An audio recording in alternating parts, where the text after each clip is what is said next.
Hoje é um dia de grandes emoções, de fortes emoções. Além de estar na presença de Deus, domingo é sempre um dia em que nós podemos nos emocionar na presença de Deus. Afinal de contas, não é a todo pecador como nós que Deus concede o privilégio de conhecer a verdade e poder estar na presença dEle e adorá-lo domingo após domingo.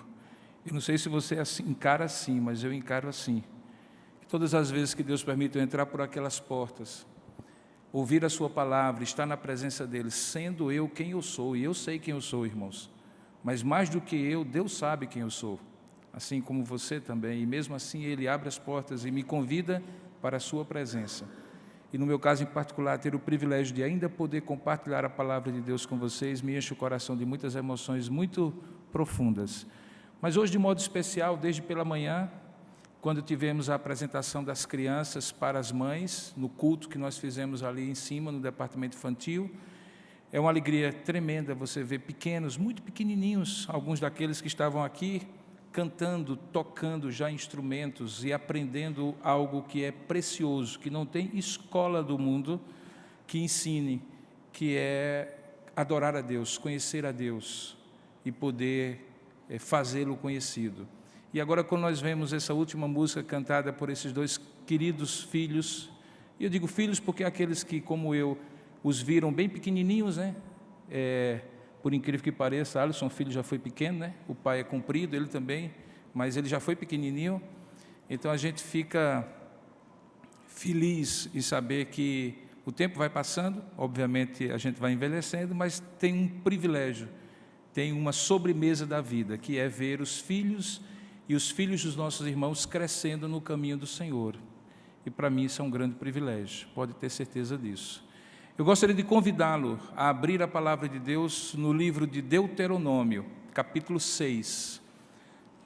Hoje nós vamos dar continuidade à segunda mensagem da série Faça do Seu Lar. Este foi o tema que nós escolhemos como equipe pastoral para ministrar aos irmãos ao longo do mês de maio, esse mês que comumente é conhecido como mês da família. E nós começamos domingo passado dizendo, faça do seu lar um altar.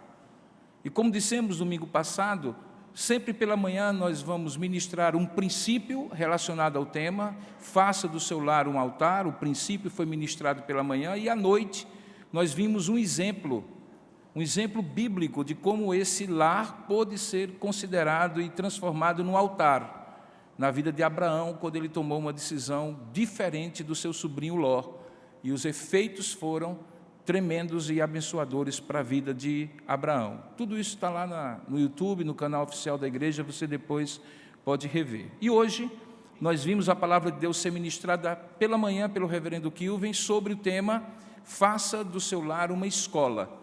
E hoje nós vamos ver um exemplo de como é que isso funcionou, e de como é que isso funcionava desde os tempos antigos, quando os pais faziam da sua casa um lugar para os filhos aprenderem mais do que escovar os dentes depois das refeições. Algo muito mais profundo e muito mais eterno. Eu gostaria, portanto, de ler com vocês Deuteronômio capítulo 6, e logo depois fazer referência a uma família, agora no Novo Testamento, que colocou isso em prática. Diz assim a palavra de Deus, Deuteronômio capítulo 6, a partir do verso 1, quando Moisés profere um dos 5 sermões, uma das 5 mensagens, revendo a lei e ministrando-a novamente para um povo que estava em cima do Monte Nebo, atual Jordânia, vendo a terra prometida lá embaixo, o Vale do Jordão. E antes que eles entrassem naquela terra, eles fazem uma revisão, uma recapitulação da lei do Senhor. Eles tinham ouvido a lei do Senhor durante 40 anos, particularmente a primeira geração tinha ouvido a lei do Senhor quando saiu do Egito. Mas daquela geração só tinha sobrado Josué e Calebe. Portanto, era uma geração nova, que precisava ouvir a voz do Senhor de novo, sendo representada na lei do Senhor. E assim diz Moisés, nesta parte da recapitulação da lei do Senhor.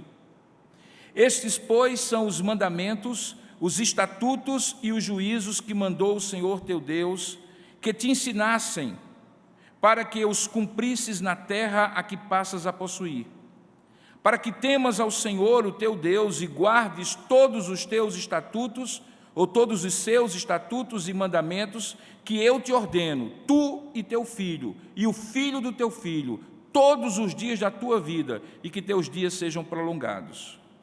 Ouve, pois, ó Israel, e atenta em os cumprires, para que bem te suceda, e muito te multipliques na terra que mana leite e mel, como te disse o Senhor, Deus de teus pais. Ouve, Israel, o Senhor, nosso Deus, ouve Israel, ó Senhor, nosso Deus, o Senhor, nosso Deus, é o nosso único Senhor. Amarás, pois, o Senhor teu Deus de todo o teu coração, de toda a tua alma e de toda a tua força. Estas palavras que hoje te ordeno estarão no teu coração. Tu as inculcarás a teus filhos, e delas falarás assentado em tua casa, e andando pelo caminho, e ao deitar-te, e ao levantar-te. Também as atarás como sinal na tua mão, e te serão por frontal entre os teus olhos, e as escreverás nos umbrais de tua casa e nas tuas portas. E agora no verso 20. Quando teu filho no futuro te perguntar, dizendo: o que significam os testemunhos e estatutos e juízos que o Senhor nosso Deus os ordenou, então dirás a teu filho: nós éramos servos de Faraó no Egito, porém o Senhor de lá nos tirou com poderosa mão. Aos nossos olhos fez o Senhor sinais e maravilhas, grandes e terríveis, contra o Egito e contra Faraó e toda a sua casa. E dali nos tirou, para nos levar e nos dar a terra que sob juramento prometeu a nossos pais. O Senhor nos ordenou que cumpríssemos todos esses estatutos e temêssemos o Senhor nosso Deus, para o nosso perpétuo bem, para nos guardar em vida, como tem feito até hoje. Será por nós justiça, quando tivermos cuidado de cumprir todos estes mandamentos perante o Senhor nosso Deus, como Ele nos tem ordenado. Que sua palavra seja abençoada e trazida ao seu coração nessa noite. Amém? Vamos pedir isso a Deus em oração? Ó Deus amado e querido Pai, fala conosco, Pai, porque a tua palavra sendo exposta é palavra que o Senhor escolheu para nós nesta noite, palavra viva, palavra que nos exorta, nos conforta, nos consola e nos edifica. Que essa palavra seja agora, ó Deus, de alguma forma personalizada pelo Teu Espírito para cada um de nós, na medida em que formos expondo a Tua palavra, ó Espírito de Deus. Aplica esta palavra a cada coração carente que temos aqui, como o meu e o dos meus irmãos, que precisam ouvir a Tua voz. É assim que nós te oramos e te agradecemos, em nome de Jesus. Amém. O personagem do Novo Testamento, não do Antigo Testamento, mais citado, mais conhecido depois de Jesus e dos apóstolos, é a figura de um jovem que foi criado como cristão pela mãe e pela avó, que não tinha um pai crente, que não tinha um pai que eventualmente fazia isso que Deuteronômio 6 recomendava que os pais fizessem, mas que tinha tido uma influência tremendamente abençoadora, benéfica e duradoura no seu coração. Paulo escreve 2 cartas para ele. A última delas, Paulo estava numa prisão. Esse jovem havia crescido e se tornado pastor da igreja na qual Paulo tinha dedicado mais tempo no seu ministério, a igreja em Éfeso. Agora, aquele jovem estava tomando conta do rebanho que Paulo dedicara 3 anos cuidando, cultivando a fé e a piedade deles. E lá da prisão, o velho apóstolo, no final dos seus dias, lembra de escrever uma segunda carta àquele jovem para dar uma espécie de polimento final ao seu ministério. A intenção de Paulo era dar aquelas recomendações finais de um velho pastor para um jovem pastor. Timóteo havia sido conhecido por Paulo na sua segunda viagem missionária. Paulo sabia quando, ali naquela região da Galácia do Sul, entre as cidades de Icônio, Listra e Derbe, que a influência de sua avó e de sua mãe, sua avó Ló e de sua mãe Eunice, tinham sido duradouras sobre aquele jovem. Ele menciona isso logo na primeira carta, no capítulo 1, no verso 5 de 2 Timóteo, quando ele diz assim, que pela recordação que guardo da tua fé sem fingimento, a mesma que primeiramente habitou em tua avó Lóide e em tua mãe Eunice, e que estou certo que também habita em ti, por isso eu estou ansioso para te ver, para que eu transborde de alegria pela recordação que guardo desta fé.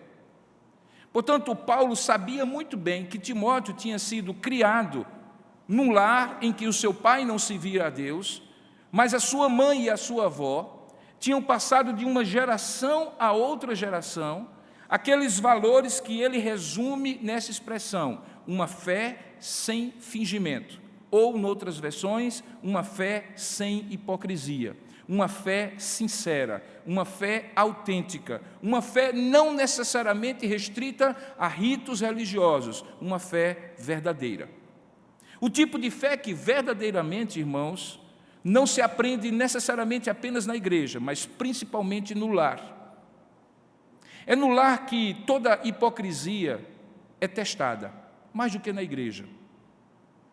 É na convivência diária, nos momentos em que nós estamos de bom humor e nos momentos que nós estamos de mau humor, em que as coisas estão indo bem ou as coisas estão indo mal, nos momentos em que nós vemos injustiças acontecendo pelas pessoas que mais nós amamos, ou injustiças que nós cometemos contra as pessoas que mais amamos, e que eventualmente, mesmo amando, temos o poder de magoá-las, é nessa hora que a fé é testada.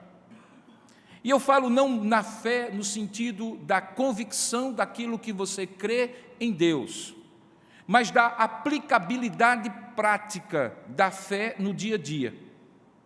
Aquilo que a gente chama de ética, de valores, as expressões visíveis em comportamentos, em atitudes, em escolhas daquilo que nós dizemos crer.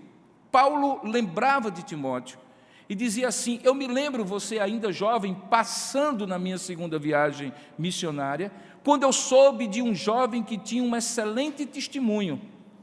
E esse testemunho era decorrente da maneira como sua mãe Eunice e sua avó Lóide tinham transmitido de mãe para filha e de filha para filho, de avó para mãe e de mãe para filho, essa fé sem fingimento. Quando Paulo então exorta Timóteo, você pode ver na segunda carta reflexos daquilo que certamente Timóteo tinha aprendido aos pés de sua mãe e de sua avó. Quando ele faz algumas recomendações, por exemplo, como Timóteo deveria se comportar como pastor, de como ele deveria tratar diversos segmentos da igreja, ele faz algumas recomendações que nós logo nos recordamos daquelas coisas que aprendemos da infância. Ele diz assim, aos mais velhos, trate como pais e mães.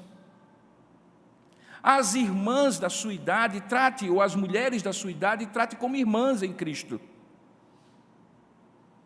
Coisas que a gente aprende e que antigamente se chamava de educação doméstica. A diferença no caso de Timóteo é que essa educação doméstica era pautada, fundamentada em algo que elas, como mulheres judias, tinham aprendido possivelmente das gerações anteriores, baseado nesse texto de Deuteronômio 6.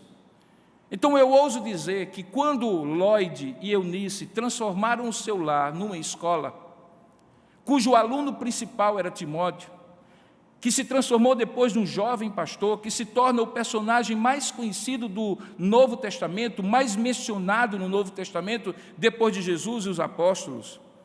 Certamente o currículo que elas usam está contido em Deuteronômio capítulo 6. A cartilha que Lóide e Eunice usam, possivelmente era uma cartilha que passava por esses ensinos que estão aqui em Deuteronômio capítulo 6. Sobre os quais eu convido que você repouse o seu olhar e de alguma forma seja desafiado ou desafiada, como pai e especialmente como mãe, a influenciar os seus filhos transformando o seu lar numa escola. Alguém me disse hoje uma frase que talvez você conheça, mas para mim, por incrível que pareça, era desconhecida. Eu nunca tinha ouvido alguém dizer que a escola, a casa dos pais é a escola dos filhos. quando essa pessoa mencionou isso, veio bem a calhar aquilo que eu gostaria de ministrar nesta noite para os irmãos. É que para que o seu lar se transforme numa escola, o seu lar precisa ser uma escola principalmente para os filhos. E nesse aprendizado, Deuteronômio capítulo 6, é a regra, é o catecismo, é o manual, é a cartilha. Volte agora os seus olhos para o texto e perceba o que é que precisava ser ensinado por qualquer mãe, por qualquer pai judeu aos seus filhos, para que eles entendessem que o fim da lei, a finalidade, o propósito daquilo que Moisés estava ensinando para eles era a obediência. Perceba que quando Deus diz para Moisés proferir esse documento, essa mensagem, que fica registrada como documento aqui na Escritura Sagrada, ele faz menção a 3 categorias de ensinos. Diz logo no verso 1: estes, pois, são os mandamentos, os estatutos e os juízos que mandou o Senhor teu Deus se te ensinassem.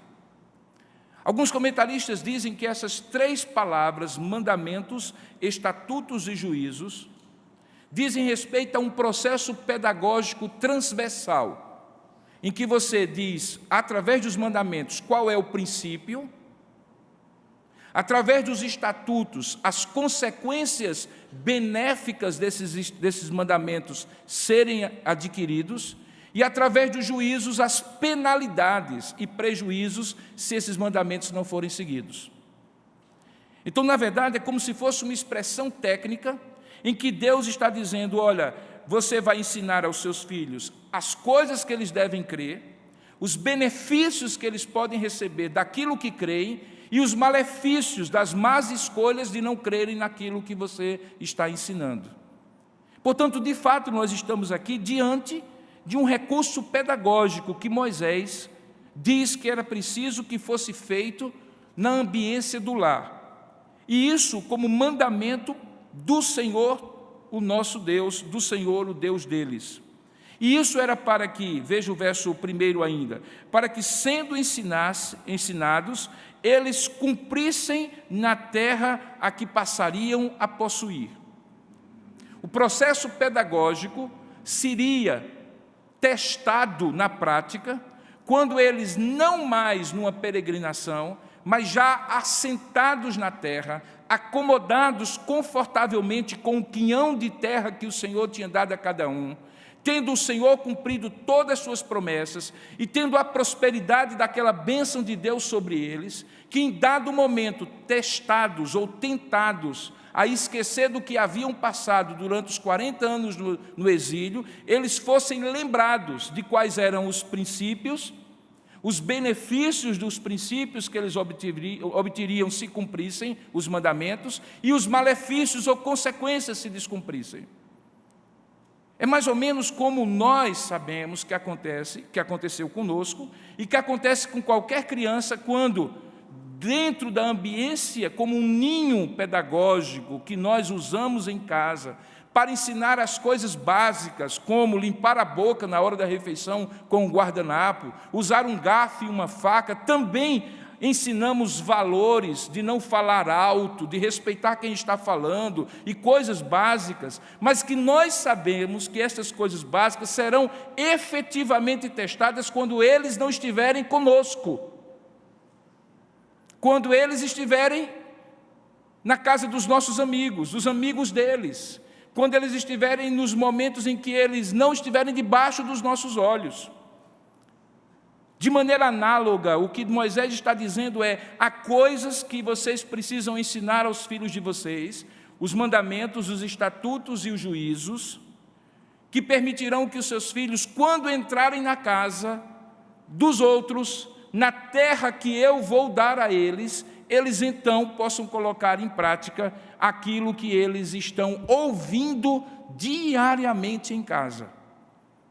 E o que eles estavam ouvindo diariamente em casa? Eu mencionei limpar a boca com guardanapo na hora da refeição, usar garfo e faca, mas era mais do que isso. Se você olhar direitinho, esses estatutos, mandamentos e juízos, que são ordenados, eles são ordenados e começam com uma expressão que dá sentido a tudo e que se encontra no versículo 3. Os judeus conhecem essa expressão como shemar, ou o chamado, o ouvir de Deus, o ouvir a Deus, que todo judeu precisa ter. Diz assim: ouve, pois, ó Israel, e atenta em os cumprires, para que bem te suceda, e muito te multipliques na terra que mana leite e mel, como te disse o Senhor, Deus de teus pais. Ouve, Israel, o Senhor nosso Deus é o único Senhor. Em outras palavras, esse processo pedagógico começava com uma crença que estrutura todas as outras crenças, que é a crença da existência de Deus e da aliança que Ele faz com todos aqueles que nele creem. Toda a moral, toda a ética, todos os relacionamentos sociais, todas as regras de convivência que os judeus aprendiam no trato uns com os outros, nas relações sociais, nas várias funções sociais que existiam, eram baseadas numa convicção, de que Deus existia e que Deus havia feito uma aliança com eles, e essa aliança tinha direitos e tinha deveres. E qualquer comportamento externo, qualquer atitude externa, qualquer comportamento social era reflexo do temor a Deus que eles precisavam ter. Olha só como isso parece em muito com aquilo que nós devemos fazer, se não for semelhante ao que nós devemos fazer, se quisermos que os nossos filhos sejam de fato criados no lar que se transformou numa escola. Quando eles estão conosco, nós temos o poder coercitivo da disciplina. Quando eles estão debaixo do nosso olhar, nós temos o poder da observância, da vigilância. Quando eles estão ao alcance das nossas mãos, nós temos o poder de reprimi-los, de discipliná-los, de segurar pela mão, de direcionar a escolha, de falar ao ouvido, de dizer o que eles precisam fazer e não fazer. Mas assim como na infância de Israel, durante os 40 anos do Egito, haveria um dia em que eles haveriam de entrar na terra prometida e vivenciar a maturidade deles como nação, assim também Deus comparativamente diz, do mesmo jeito que a nação, como nação, vai ter um tempo de maturidade em que vai ter que tomar as suas escolhas sem que eu esteja ao alcance das mãos, fazendo qualquer disciplina sobre eles, ou ao alcance dos meus olhos, assim também cada família terá os seus filhos um dia fora de casa, constituindo a sua própria família, tendo os seus próprios filhos, fazendo as suas próprias escolhas, fazendo os seus próprios negócios, decidindo as suas próprias decisões futuras. E quando isso acontecer, o que é que eles precisam crer? Em primeiro lugar, eles precisam crer que existe Deus e que Deus fez uma aliança com eles.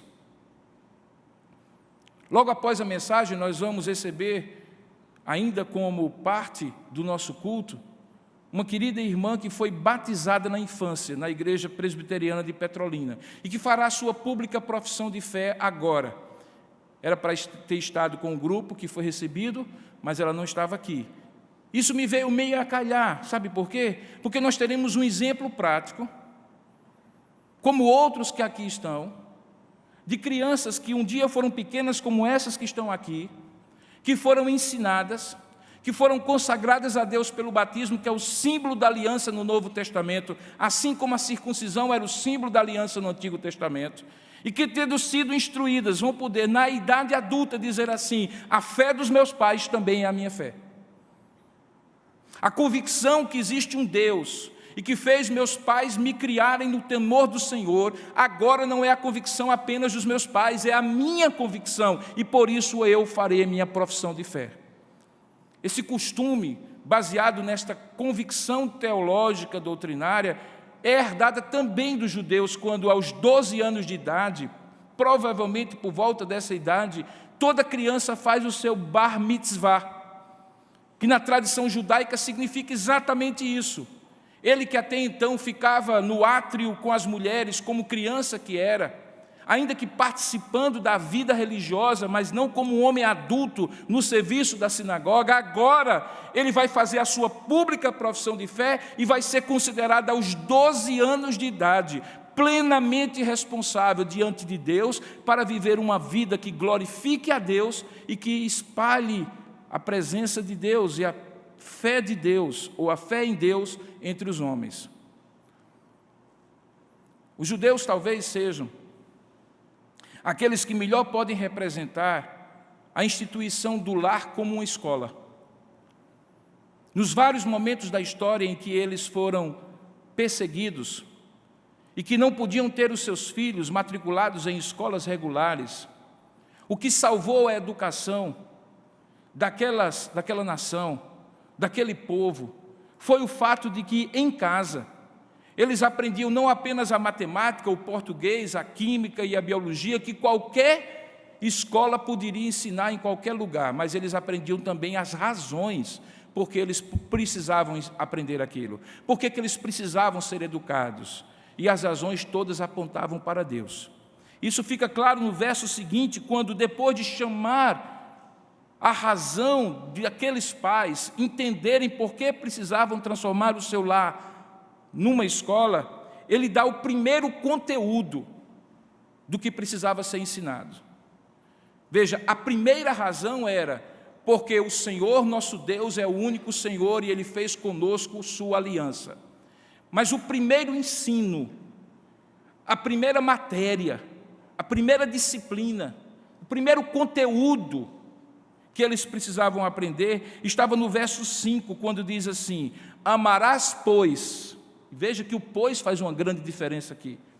Porque o Senhor é o nosso Deus e o único Senhor, e fez conosco aliança. Então a primeira coisa que você precisa aprender é amar a Deus acima de todas as coisas. Amarás, pois, o Senhor teu Deus de todo o teu coração, de toda a tua alma e de toda a tua força. Perceba que a palavra que se repete é todo, toda, duas vezes. Isso significa integridade, abrangência, permeância, transversalidade, em todos os momentos, de todas as formas, com todas as motivações de alma, de coração, com todas as forças, com todo o ímpeto, com toda a intensidade, com toda a intencionalidade.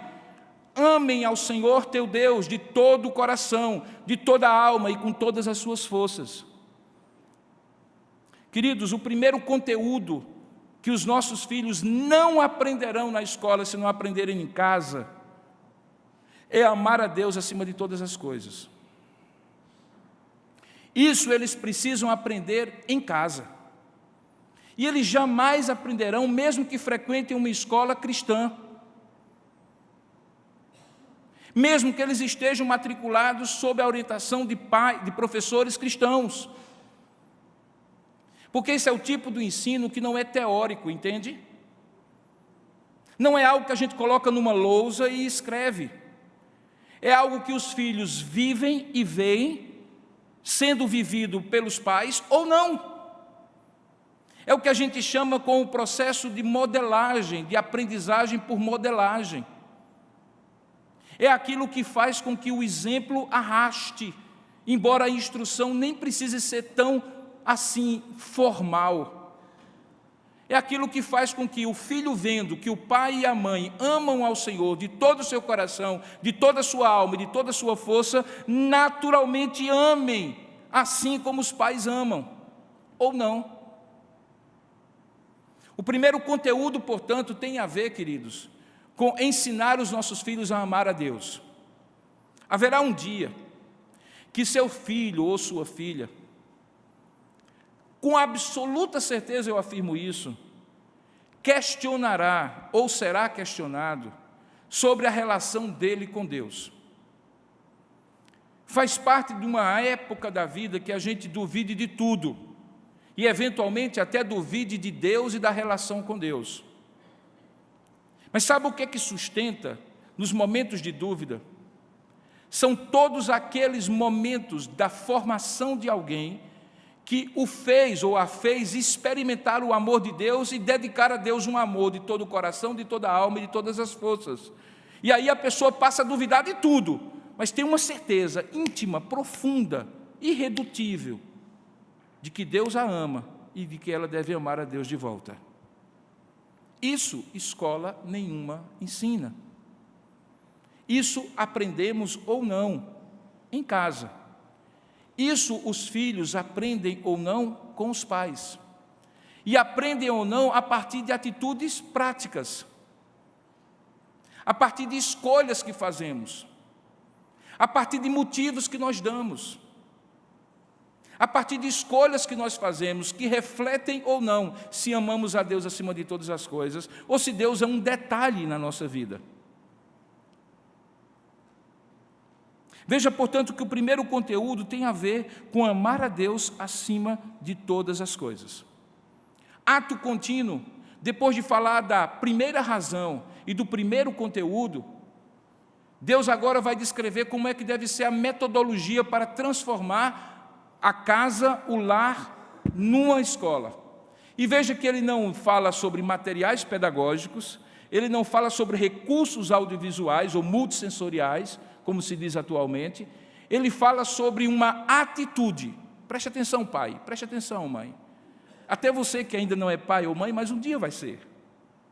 Veja que ele está falando de uma atitude, e essa atitude tem a ver com uma visão global de todo momento, como um momento de ensino e aprendizagem. Olha o que é que ele diz assim: estas palavras, verso 6, que hoje te ordeno, elas estarão primeiramente no teu coração, mas tu as inculcarás a teus filhos, e delas falarás, assentado em tua casa e andando pelo caminho.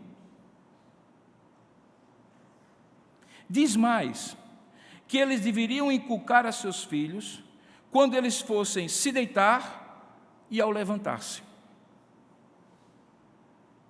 Diz mais, que os filhos deveriam ver essas palavras como algo atado, como sinal na sua mão, como um frontal entre os seus olhos, e até mesmo escrito nos umbrais das portas.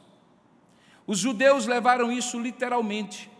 Então, por isso que ainda hoje você vê eles com pedacinhos da lei, amarrados com fios de couro, e pedaços da lei postos aqui sobre as suas mãos, e algumas vezes até na testa, com pedaços da Bíblia dentro de caixinhas de couro, amarrados atrás, porque eles levaram isso literalmente.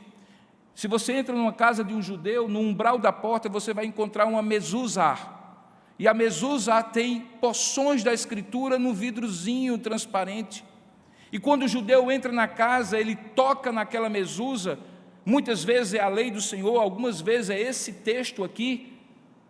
Ele toca para entrar e entender que ali ele está entrando no lugar onde a palavra de Deus reina, e quando ele sai da casa, ele toca naquela mezuzá para lembrar que ele vai sair para a vida, e a palavra que reina na sua casa deve reinar nas suas atitudes externas. Mas eu particularmente entendo que essa literalidade dos judeus pode escorregar facilmente para um legalismo. Aquele legalismo que faz você ter versículos bíblicos espalhados na sua casa, aquele legalismo que faz você abrir a Bíblia no Salmo 91 na sala da sua casa, aquele legalismo que faz você até mesmo fazer o culto doméstico todo dia, por cima de pau e pedra, às vezes com raiva do menino que não quer ficar com você, puxando pelo braço, dando cascudo num, mas para cumprir a lei você faz o culto doméstico todo dia e perde o sentido. E o sentido não tem a ver com uma literalidade mecânica e fria, tem a ver com uma atitude. Sabe qual é a atitude, pai e mãe? É a atitude de colocar Deus como ensino em todo momento que você tiver a oportunidade de inculcar a seu filho. Sabe aquele filme que você flagra ele assistindo, aquela série do Netflix, aquele conteúdo da internet, que você julga que não é apropriado para a idade dele, ao invés de simplesmente desligar e tirar, Que tal colocar aquilo tudo à luz da Escritura para que o seu filho comece a discernir e ter a capacidade de comparar o que é certo com o que é errado e fazer a boa escolha? Que tal, ao invés de simplesmente dizer e reproduzir o modelo que sua mãe e o seu pai tinham como argumento final quando mandavam você fazer alguma coisa e você perguntava por quê e você respondia, porque eu quero, porque eu sou seu pai, porque eu estou mandando? Que tal gastar um pouquinho mais de tempo, um pouco mais de paciência e aproveitar aquele momento e dar os motivos não legalistas, não porque o povo da igreja vai ver você fazendo e eu não quero ter vergonha, não por isso ou por aquilo outro, mas porque, lembra meu irmão, lembra meu filho, lembra minha filha, nós somos um povo da aliança, nós amamos a Deus acima de todas as coisas e essa é a razão porque nós fazemos isso e não fazemos aquilo, porque tomamos essa escolha e não a outra. Isso dá trabalho? Claro que dá. Isso faz a gente perder tempo? Claro que faz. Isso a gente precisa ter paciência, porque não vai ser da primeira vez que ele vai entender? Claro que sim. Isso vai testar a nossa tolerância? Sim. Isso vai nos fazer, inclusive, refletir se somos coerentes com aquilo que nós queremos que eles sejam. E, portanto, vai servir de ensino não somente para eles, mas de ensino recapitulado para nós? Sim. Mas a pergunta que eu faço não é exatamente isso que nós estamos propondo, fazer do seu lar uma escola? A ideia não é justamente essa, que da mesma maneira como você coloca uma criança na escola, ela faz o ensino fundamental 1, ensino fundamental 2, depois faz o ensino médio, aí você então chega à conclusão que ele está pronto para ir para a faculdade. Mas você esquece que existe uma escola em paralelo, muito mais importante, que acontece não no ambiente da escola cara que você paga, mas da escola gratuita que você tem na sua casa, que já está paga, porque o aluguel já está pago, a compra já está paga, o financiamento está pago todo mês, e que você tem acesso, não no tempo formal, vamos ter agora a aula da Escola Bíblica Dominical, revista para a família Rodrigues. Não. Que tal o momento singular em que você pode aproveitar uma conversa da escola para a casa e da casa para a escola, um passeio, e intercalar com conteúdo bíblico? Diz o texto que nós devemos falar assentado em nossa casa e no caminho, ao deitar-nos e ao nos levantar, fazendo com que as nossas mãos, e isso é o significado não literal do texto, que as nossas atitudes, aquilo que nós fazemos com as mãos, seja um sinal da presença de Deus, aquilo que os nossos olhos e que formam a nossa consciência, a nossa razão, a nossa mente, muito mais do que uma caixinha de couro com um versículo bíblico, mas as atitudes racionais, prudentes, de bom senso, com sabedoria divina no meio, para que tenhamos decisões corretas, sejam de fato aquilo que os nossos olhos foquem, um caminho reto, nem se desviando para a direita, nem se desviando para a esquerda. E de maneira ainda mais significativa, tendo uma placa de escola na porta principal da sua casa, não numa mesusa judaica, mas numa compreensão de que seu filho, ao entrar por aquela porta, e você, ao entrar pela sua porta, você entra no lugar sagrado em que coisas são ensinadas e coisas são aprendidas, quer você queira, quer você não queira. Porque quer você queira, quer você não queira, a sua casa é a sua escola prática para os seus filhos. Se eles virem decisões sendo tomadas sem que Deus seja consultado, eles aprenderão na vida deles a tomarem decisões sem que Deus seja consultado. Se eles virem que os nossos valores materialistas, financeiros, é o que determina se nós vamos fazer isso ou fazer aquilo, se nós queremos ganhar mais dinheiro simplesmente porque queremos ter mais conforto, um carro maior, um apartamento maior, são estes valores que eles terão para a vida deles.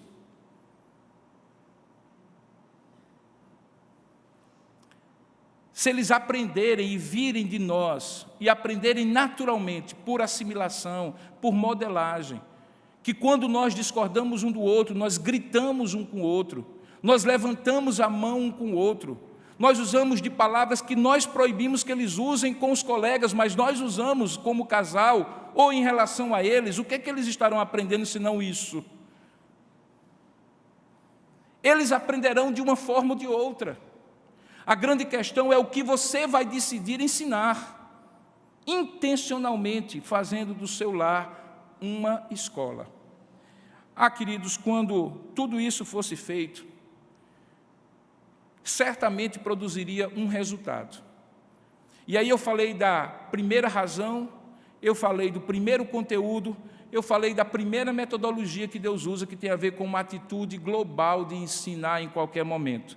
Pois agora eu vou dizer a primeira reação que você vai provocar nos seus filhos, e que está no versículo 20, que é uma reação deles inquirirem e perguntarem como isso faz sentido na vida deles. Veja que no verso 20, Deus permite que Moisés preveja o que eventualmente os filhos vão reagir. Diz assim: quando teu filho no futuro te perguntares, dizendo: o que significam os testemunhos, e os estatutos, e os juízos que o Senhor nosso Deus vos ordenou, ou seja, quando aquilo que você ensinou produzir uma reflexão, que eles perguntem qual o significado de tudo isso, que razão tem para tudo isso, e como isso deve se processar na vida cotidiana e diária, no futuro da vida deles, então você vai dizer aquilo que eu vou lhe falar agora. E o que Moisés recomenda que se falassem? Recomenda que eles voltem o olhar dos filhos para o começo de tudo. E digam assim: sabe, filho, você existe porque papai e mamãe existem. Papai e mamãe só existem porque Deus deu vida e existência. Sabe aquela comida que a gente passou a vida toda comendo? Papai trabalhou para caramba, mamãe também. Mas se Deus não tivesse dado saúde, se Deus não tivesse dado emprego, oportunidade, condição de se formar, de criar receita, renda, nós tínhamos passado fome, filho. Você era tão pequenininho e nem percebia, porque às vezes papai e mamãe não comiam o que gostava de comer para dar o que você gostava de comer, porque papai e mamãe também receberam isso de vovô e de vovó, porque é assim que filhos recebem dos pais, e é assim que os pais fazem com os filhos. E aí nesse diálogo abençoado, você levando para o início de tudo, você então vai entender o sentido e fazê-los entender o sentido da aliança. Irmãos, deixa eu lhe dizer uma coisa.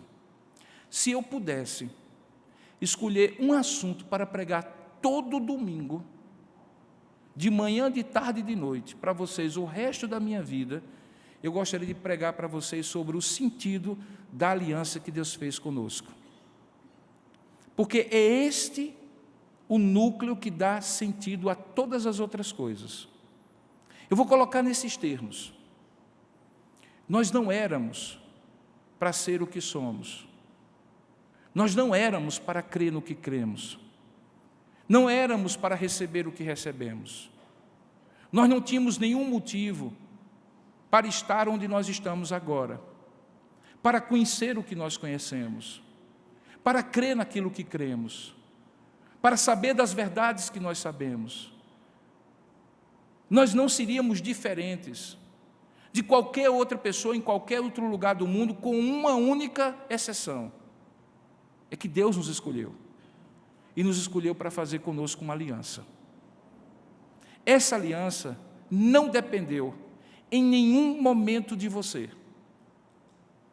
a não ser no momento em que você ouviu falar dela, e Deus abriu o seu entendimento e fez você ver, e concedeu a você uma convicção, para que você cresce nessa aliança, e pela fé você recebeu e aceitou a parte que lhe cabia dessa aliança, que era se submeter a este rei, a esse Senhor e a este Deus. Mas nada você fez para isso. Nada. Você faz parte de uma aliança que foi proposta por Deus para você, quando você ainda não tinha nem consciência. E se isso parece ser algo estranho, ditatorial, despótico, tirânico para você, deixa eu lhe fazer uma pergunta: e você escolheu os pais que você tem, por acaso? E você escolheu a família onde você ia nascer, por acaso? Das duas, uma, ou você acredita que isso foi acaso, ou você acredita que existe uma mão invisível que determinou essas coisas para você. Eu prefiro crer que existe uma mão invisível, a mão da providência divina, que fez com que eu cresça naquilo que eu creio hoje, que fez com que meu pai, um homem com a 4ª série primária, que mal sabia ler e escrever, desejasse ler tanto, que lesse os livros que ele leu, os jornais que ele leu, e quando teve um filho, deu até o nome do livro, primeiro que ele leu ao filho, e ensinou ao filho que só tinha um jeito de uma pessoa pobre se progredir na vida, que era estudando, estudando, estudando. E eu estudei, e quando eu olho para trás hoje, e vejo que um homem que não conhecia Deus, não reconhecia Jesus como Senhor, mas de uma forma absolutamente soberana e graciosa, Deus usa para me gerar e gerar os meus irmãos, me criar com esse tipo de ensino, e fazer com que, quando eu ouvisse da palavra de Deus, eu amasse tanto essa palavra e gostasse tanto de ler, que quando me converti aos 15 anos, em 2 meses e 17 dias, eu li essa Bíblia toda. E desde então me apaixono por conhecê-la e fazê-la conhecida. A pergunta que eu lhe faço, será que tudo isso foi acaso? Ou a providência divina me escolheu e me pôs numa aliança para a qual eu, por mim mesmo, jamais buscaria? Perceba, portanto, que existe algo especial em você estar aqui. E existe algo especial em você ter aquele menininho e aquela menininha, ou ainda vir a ter. É que Deus deu esses meninos para nós, não para deixarmos uma herança para eles. Na verdade, se deixarmos muito dinheiro, talvez vamos fazer mais mal do que bem. Porque você sabe que você dá valor a determinadas coisas hoje, porque teve que lutar por elas. E talvez se você der de mão beijada aos seus filhos, talvez eles nunca terão o valor, e nunca darão o valor que você dá às coisas, como o trabalho árduo, o estudo, a perseverança, a persistência. E nós, de maneira tola, queremos poupar os nossos filhos das lutas que passamos, dando a ele aquilo que não tivemos. E deixamos de dar aquilo que nós temos, porque fomos escolhidos. E o que nós temos, porque fomos escolhidos, é aquilo que Deus deu para mim. Lembra que o texto diz que antes de você inculcar a seus filhos, essas palavras que hoje te ordeno, no verso 6, estarão primeiro no teu coração, porque ninguém dá aquilo que não tem. Esses meninos e meninas, os nossos filhos, um dia entrarão na terra prometida. E um dia, quando eles estiverem na terra prometida, eles farão perguntas para dar sentido à existência deles, baseado naquilo que eles aprenderam quando estavam ainda na peregrinação. Fazendo uma analogia meio grosseira, o tempo de vida que eles estão em casa é o do mesmo tipo de tempo de vida de preparação para que um dia eles tenham a própria casa. E você, homem, trate de ensinar seu filho a ser um marido e um pai. E você, mulher, trate de ensinar a sua filha a ser uma mulher e uma mãe, porque isso escola nenhuma ensina. Programa de Ministério da Educação e Cultura nenhum ensina. Base nova de conteúdo do ministério nunca ensinará, porque isso Deus deu a nós, pais. Faça do seu lar uma escola. E não se arrependa, nunca, daquilo que só você pode ensinar a seus filhos hoje, para que eles não esqueçam nunca. A coisa mais interessante é, hoje, eu não sei quem foi, alguém da igreja, postou uma frase que eu já usei aqui e que me fez lembrar minha mãe. Quando a gente tinha alguma atitude que eventualmente era mais rebelde, eu já falei sobre isso aqui, ela dizia assim, olha, você me respeita, eu não sou uma parceira sua não. Sua mãe certamente, se for nordestina, em algum momento deve ter dito isso para você.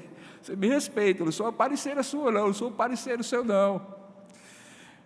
São coisas que a gente nunca esquece. Eu não tive a alegria de ter pais que me criaram conhecendo o Senhor. Tive pais que me criaram conhecendo valores. Valores podem ser ensinados, mesmo por pais que não conhecem o Senhor. A diferença dos que conhecem o Senhor é porque você dá as melhores razões para alguém ser honesto. Você dá as melhores razões para alguém ser ético. Você oferece as melhores razões para alguém ser correto na vida.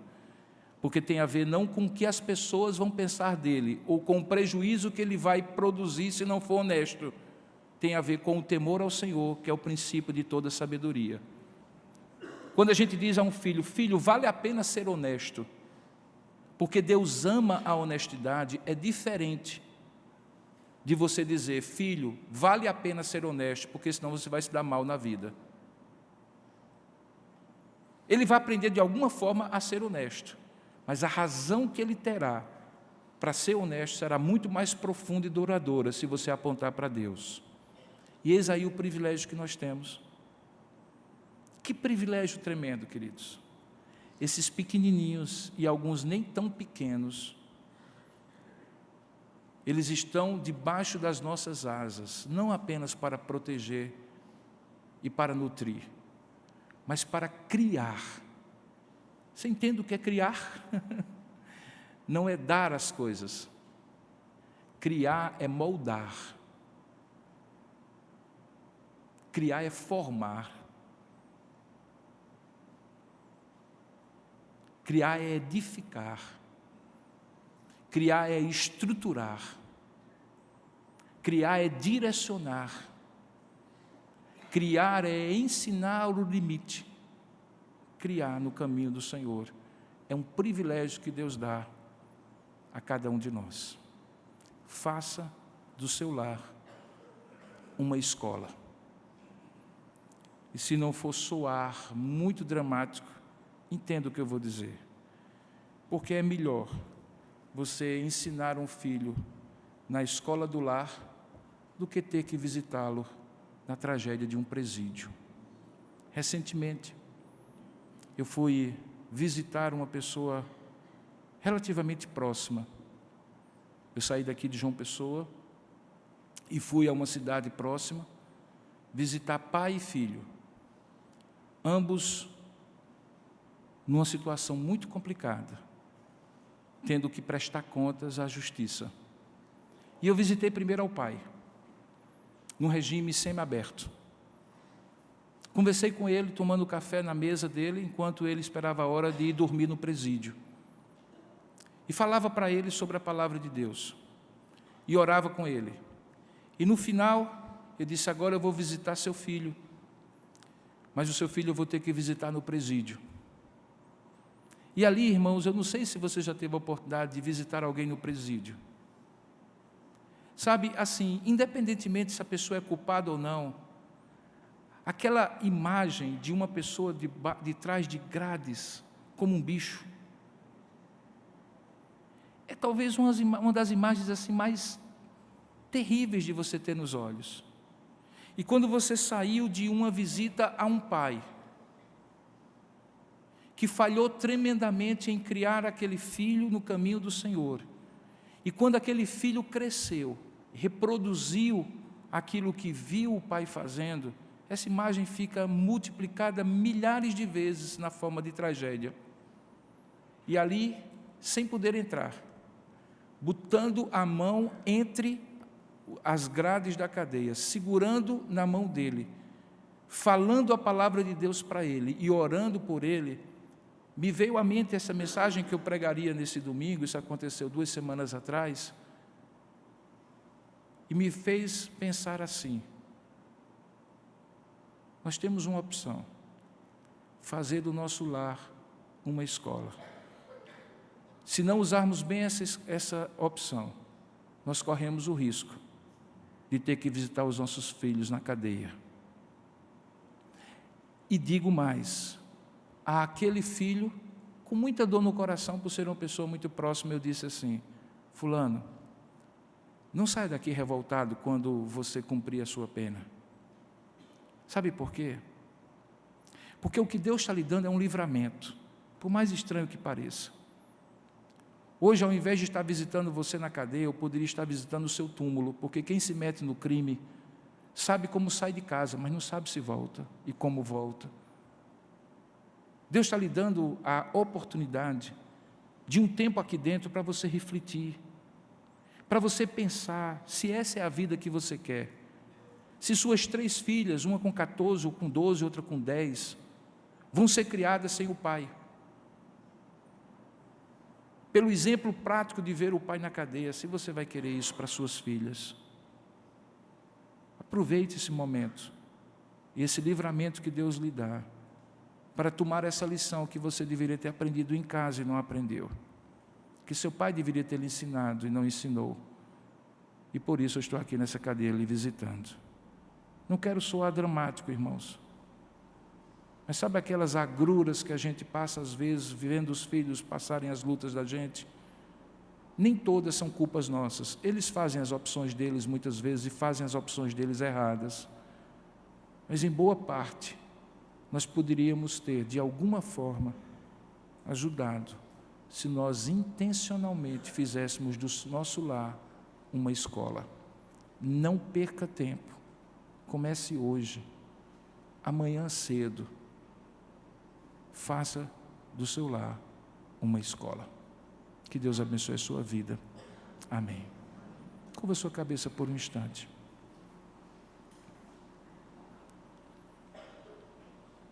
Esse é o tipo de mensagem que todos nós, sem dúvida alguma, de uma forma ou de outra, numa intensidade ou noutra, nos sentimos culpados por ela.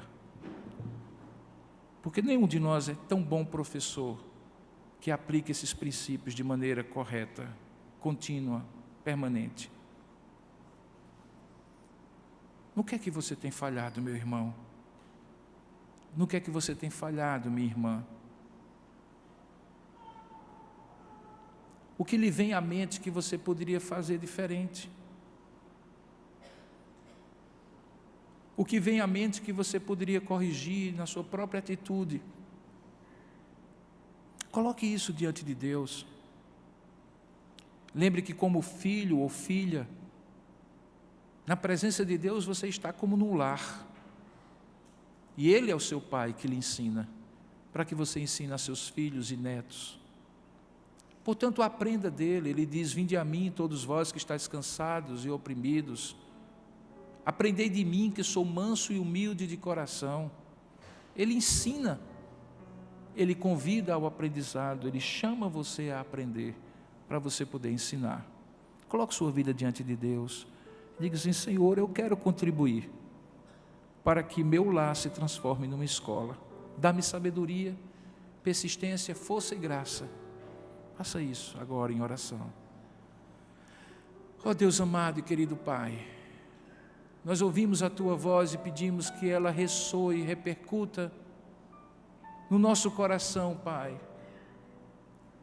e que ela produza decisões, escolhas, definições, que transformem paulatinamente, consistentemente, o nosso lar numa escola, para nós e para os nossos filhos.